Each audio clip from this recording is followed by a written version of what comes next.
E aí, pessoal, bem-vindos a mais uma aula. Hoje a gente vai falar de ecologia e vai ver do que a ecologia estuda. Logia é estudo. Estudo, eco significa oikos, casa. A gente vai estudar a casa, a gente vai estudar o ambiente, né? A gente está estudando o planeta Terra.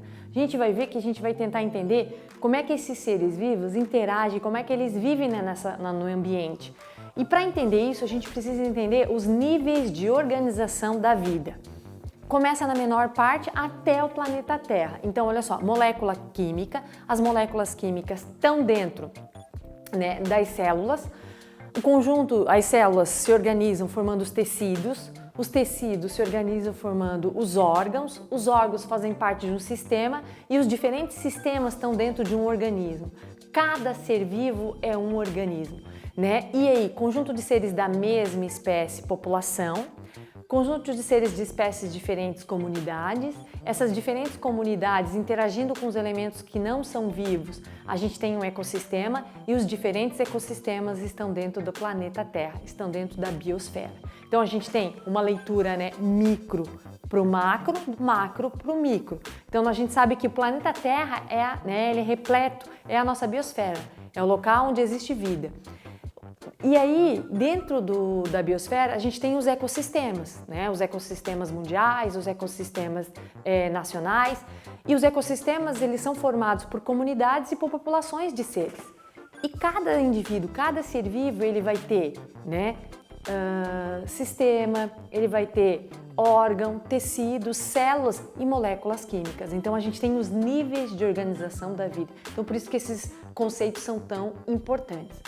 De que forma os seres vivos interagem, de que forma os seres vivos se alimentam, né? Quando a gente trabalha ecologia, a gente precisa entender alguns conceitos básicos. Primeira coisa, a gente tem que entender dois conceitos principais. O que é habitat e o que é nicho ecológico.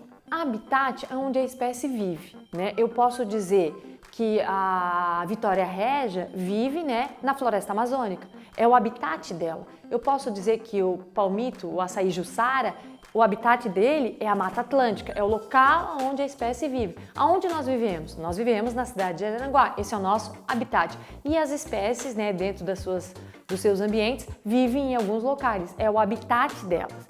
Nicho ecológica é a atividade exercida pelo ser, né? A gente pode dizer que uma abelha, ela ajuda aí na dispersão de semente, né? Ela ajuda a levar o grão de pólen de uma planta para outra. Então a gente vai dizer, né, que ela ajuda no processo de polinização, tá? Então é o nicho ecológico desse indivíduo. Esses dois conceitos são importantes, então lembrar o que é habitat e o que é nicho ecológico, para a gente trabalhar então, né, a cadeia alimentar. O que é a cadeia alimentar? A cadeia alimentar é uma sequência na qual um ser vivo serve de alimento para outro ser vivo. E quando nós trabalhamos cadeia alimentar, nós trabalhamos níveis tróficos, que é a posição do ser na cadeia alimentar. Então a gente sabe o quê? Que as plantas, elas estão no primeiro nível trófico, né? Elas são a base da cadeia alimentar. Quem se alimentar de plantas se encontra no segundo nível trófico, são os consumidores de primeira ordem. Se eles se alimentarem de plantas, né, a gente fala que eles são os herbívoros. Acima dos consumidores primários, nós vamos ter os consumidores secundários, que são os que se alimentam dos consumidores primários, né? E acima dos consumidores secundários, nós vamos ter os consumidores terciários, que são os que se alimentam dos consumidores secundários e assim sucessivamente. Quanto mais alto o nível trófico, menor a energia. Quanto mais alto o nível trófico, menor é a energia. Por quê? Os seres, eles vão, né, se alimentando uns dos outros e essa energia ela vai sendo perdida na forma de calor porque eles vão utilizando nos seus processos metabólicos. Então a energia ela vai sendo perdida. Por isso que quanto mais alto o nível trófico, né, menor a energia.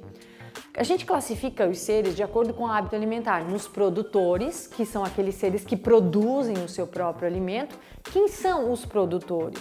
As plantas, as algas, são aqueles seres que fazem fotossíntese, né? São os seres, né, que utilizam a luz e transformam isso em energia, né? Eles vão pegar a luz e transformar a luz em substância química, em glicose, a partir do processo de fotossíntese. Então, são os produtores. Depois nós temos os consumidores. Os animais são os seres consumidores.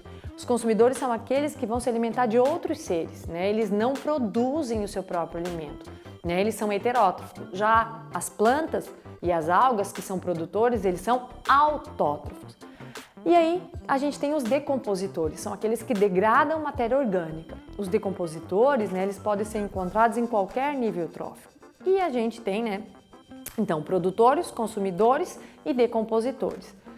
Lembrar que os consumidores, a gente tem consumidores de primeira ordem, consumidores de segunda ordem, consumidores de terceira ordem e assim sucessivamente, né? Então, a gente pode pensar assim, num ambiente, né, num ecossistema terrestre, num ecossistema aquático, quantos níveis tróficos tem uma cadeia alimentar, né? Se eu tenho uma cadeia alimentar composta, né, de planta, inseto, ave e cobra, eu tenho uma cadeia alimentar composta de 4 níveis tróficos, né? Porque nível trófico é a posição do ser na cadeia.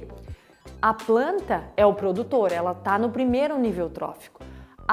O inseto, ele é o consumidor de primeira ordem, ele está no segundo nível trófico. A ave que se alimenta do inseto está na terceira posição, ele é o consumidor secundário. E a cobra, que vai se alimentar da ave, ela está no quarto nível trófico, ela é o consumidor, né, terciário aí, está no último nível, ela que tem menor nível de energia. Porque quanto mais alto o nível trófico, menor a energia. Então, basicamente, quando a gente estuda, né, cadeia alimentar, é isso que a gente precisa saber. E o que é teia? Teia é um conjunto de cadeia, é um emaranhado de cadeias, né?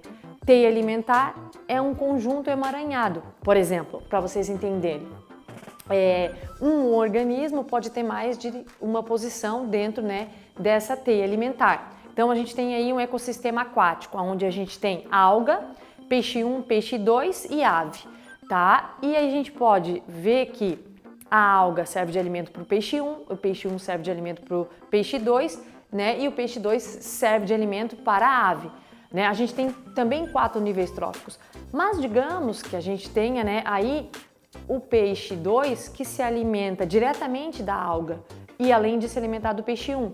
Então ele tem, né, outras posições, ele pode ser consumidor primário, mas ele também pode ser consumidor secundário, né? Uma teia alimentar é um emaranhado. Nós podemos ser consumidores primários quando nos alimentamos diretamente da planta, mas quando a gente se alimenta de carne, a gente é consumidor secundário, tá? Então, cadeia alimentar é uma sequência na qual um ser vivo se alimenta de outro ser vivo. Teia alimentar é um emaranhado de cadeia. Beleza, pessoal? Feito então, né? Um grande abraço para vocês.